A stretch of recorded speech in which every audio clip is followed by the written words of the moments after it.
I want to begin by asking for reaction on the death of Alexei Navalny.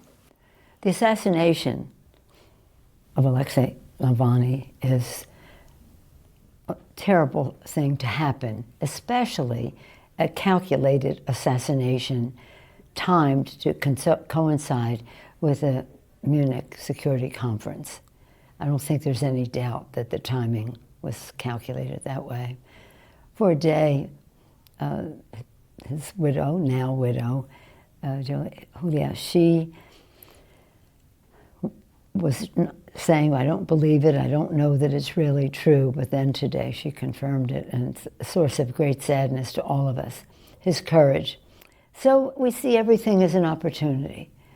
Hopefully this will call attention to the evilness that is Putin, and shed a little more concern on what he's capable of, on other prisoners that are there, and give us an opportunity to try to get them released, but at the same time garner even more support for the people of Ukraine. What would you say to Vladimir Putin? To Vladimir Putin, I would say what I ask other people. Is he sick? Is he crazy? And the answer I get back is no, he's just a very evil person. Think of the children. He doesn't think of the children, not the children of Russia or Ukraine or any other place. But I'm always worried about the children. Clearly he is not. What do you think the United States now needs to do? I think we should continue to do what we're doing to enthusiastically support the people of Ukraine, admiring their courage, their just determination to save their democracy, and in doing so, they're saving everyone's, including ours. So I anticipate that when we go back, we will find a path to send the money for security to Ukraine. And then I would hope that there would be a recognition that even when Ukraine wins this war, which they must, and we must help them do so, that if Putin's still around, Russia will still have to be dealt with, and so we have to be prepared. You're a master tactician of Congress. How can House Dems help force the issue of the bill being blocked and the aid money to Ukraine currently being held up? You have to understand that in the House of Representatives, in a very strong bipartisan way, over 300 votes would be there, and you only need 218 to pass the legislation. So we just have 4 words: give us a vote, give us a vote. But we will at the same time examine other parliamentary tactics that give us leverage in the appeal to give us a vote. It's shameful. This is really shameful. Every day that goes by that we don't have this assistance there, people will die. And as we were hearing today, if you lose land, you can you get it back, but when people die, you can't get them back. And yet the issue is being politicized. Well, there are those in the Congress, sad to say, who have been supportive of Putin because he who shall remain nameless has been supportive of Putin. Europeans here are worried. They see America and they say America is stepping back. You've dealt with Donald Trump. What advice would you give them? Him? Have an intervention into your mental health, your political viability. He's really grotesque, and it's really a shame. And I never talk politics when I go overseas, because that's just the way we have always. We've been very bipartisan when we go overseas. We may have our differences, and we criticize the president at home, and I have my hesitation to do that. But he has ventured into the global scene by his chumminess with Putin, his practically giving a green light to the Republicans in Congress to hold up this funding for the war, so that we can have a victory sooner with fewer lives lost on either side. So it is, it's no use talking to him because he is just in a world of his own, a puppeteer who's not only being a puppeteer but shining the light on the strings of these puppets who are the House Republicans. What advice would you give to the Europeans on how to deal with him? I would say to them what I've said to some of them today. The plural of anecdote is not data. That's an expression we use in the Appropriations Committee. Just because he says things and then people say, oh, he could win or this or that. Don't agonize, organize. That's what we say ourselves when we have to win the election. So I think it's a strain on them to be worrying about something that may never happen. I mean, he won once, so people say, well, he could win again. I don't think that that's so. But in the meantime, the more he speaks out, the more clearly we understand what his motivation is. And that's an opportunity, too. Like telling Russia or Vladimir Putin to attack NATO countries that don't pay their 2% GDP. He's appalling, and as I say, he's grotesque. What is more appalling is that you don't see Republicans speaking out and disassociating themselves from that ridiculous statement. They know that that is untenable and wrong. We have an obligation to Title V. We believe in the work that we do, unite together in NATO, and yet they're silent. They're silent. Now I'm very pleased with the Senate vote for the package, so that was a declaration of independence on their part in the Senate. The only thing is we don't have that yet in the House. You wonder, where do the Republicans go? It's a great party, accomplished good things for our country, turned into a cult of personality, somebody, just an unworthy person in terms of our country. But we just don't, as I say, we don't agonize, just organize, just get the job done. And that's what we're doing. And we're so proud of President Biden. He is a great president. He's accomplished a great deal. He has a beautiful vision for America. He knows the territory. He knows the legislation and the rest because he's been a legislator, a senator, and vice president, so he knows what's going on. He has always a plan. He thinks strategically on how to get the job done. And all that is in the head. In the heart, he's the most empathetic person you could ever know. So history blessed us by having Joe Biden as president at this time. And there are many people who talk about his humanity, his empathy, and yet there are questions around his age and the approval rating and whether he is in a position or capable of leading the country for another 4 years. Well, it's interesting how specific they are about Joe Biden, and what's his name isn't that many years younger. It's maybe 3 years younger or something than the president, and he's not in any way as qualified to be president. So it's curious that this press interest in picking up what people say about him, where overwhelmingly they think Trump is too old too, but the attention is on the president. Okay, so we can handle that. We can handle that because of his greatness, of the need for our country to save our democracy. Because if Trump's name's on the ballot, our democracy is on the ballot, our Constitution's on the ballot, our flag is on the ballot. What keeps you up at night? Well, I've had to get a mouth guard not to grind my teeth into the ground as long as he's around. The way I frame it is this. I love our national anthem. My favorite line in it is, proof through the night that our flag was still there. And I believe that anyone who wants to be in elective office and the rest should be honoring the oath of office to protect and defend the Constitution and honor the pledge every day that we make to the flag with liberty and justice for all. But we all have to fight to make sure the flag is still there, that the flag and all that it stands for is there. I don't have any thought that Donald Trump has any relationship to the flag still being there. I think his election would mean we have taken down the flag. And some of the same people who are in denial about Joe Biden's election fall in the same category. So it's not that it keeps me up of worry, it just keeps me up of planning to make sure that proof through the night that our flag was still there. And if in November you find that Donald Trump is president again? No, he's not going to be.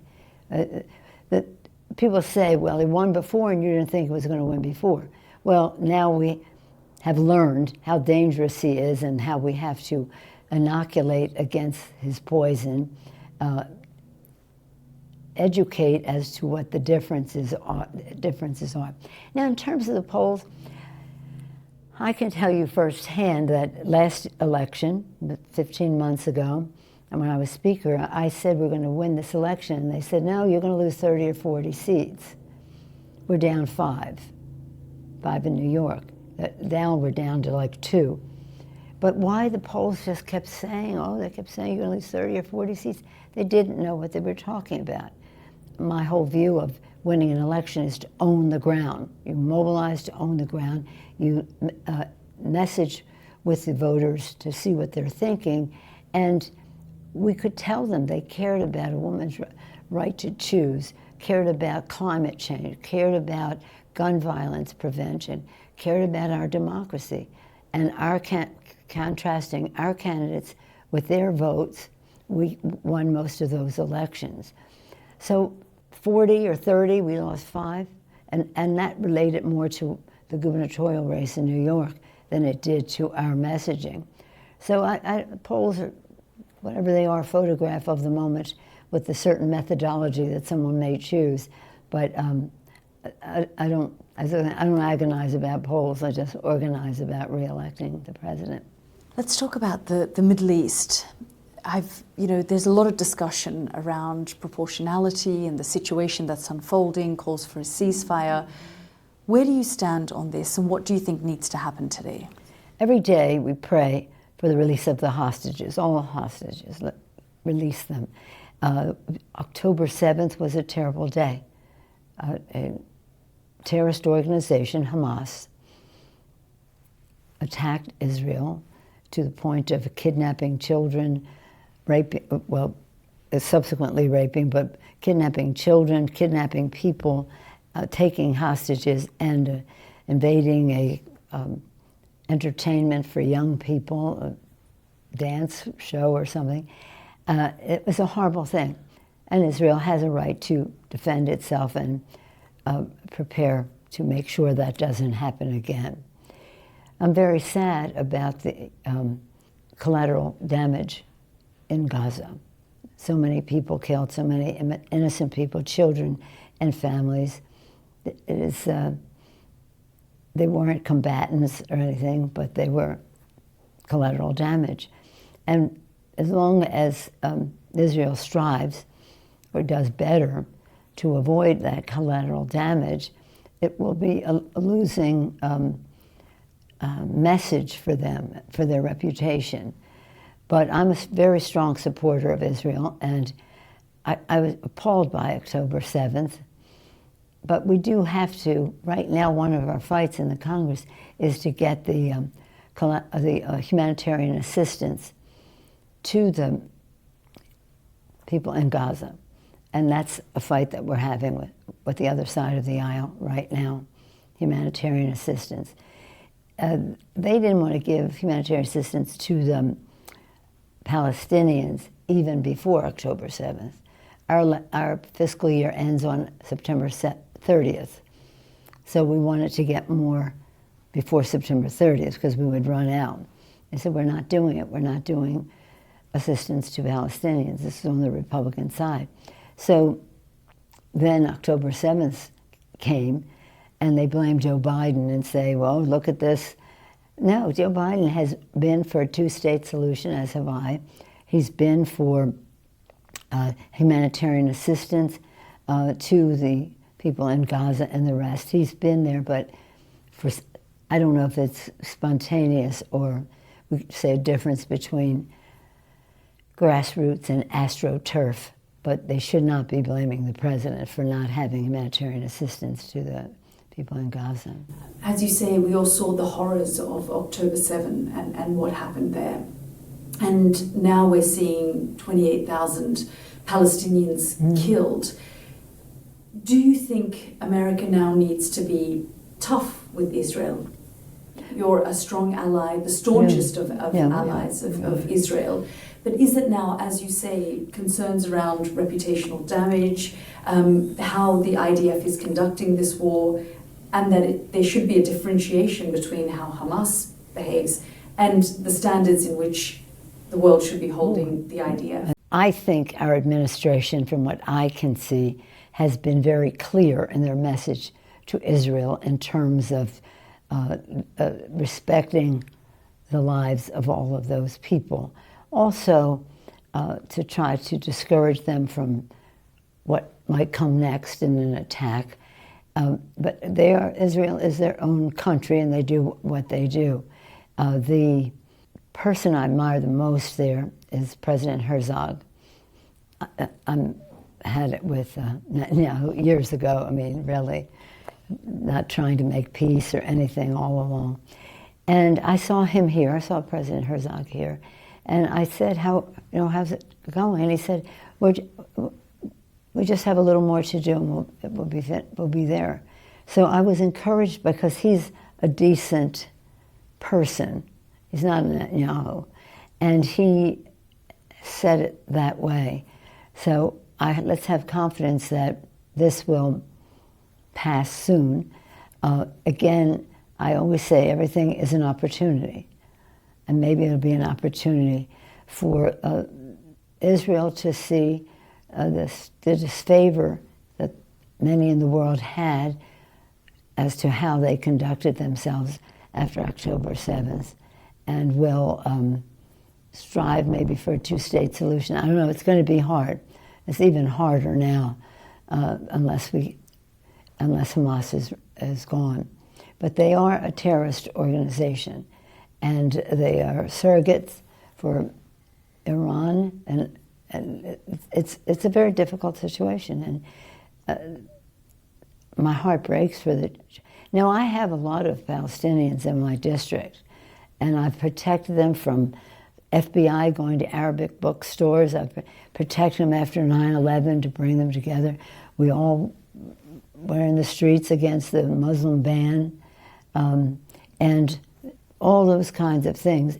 Every time I've gone to Israel, I've gone to visit Abbas, and not only that, but listen to the people in terms of young people, NGOs and the rest, to hear what they have to say about what's happening there, but also what was happening in terms of the international debate relating to PLO.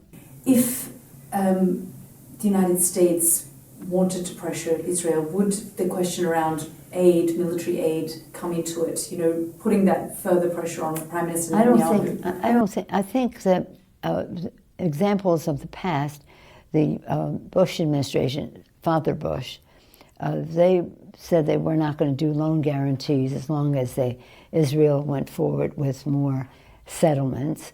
I think the administration has spoken out about normalizing the settlements, and we'll see what comes of that. Because right now, what we're very concerned about is the West Bank too, and if they normalize, legalize, whatever the word is, more settlements there, it will be very problematic. So I think, in other words, in the heat of battle, they've come in, they've attacked your families, you're this, you're that, and you respond, okay. But when we're talking about policy, let's have a real discussion about it, because one wonders why Israel wasn't better prepared, more aware to protect the Israeli people on October 7th. Was it that they had all of their resources in the West Bank? Well, I don't know. I mean, I think these are legitimate questions.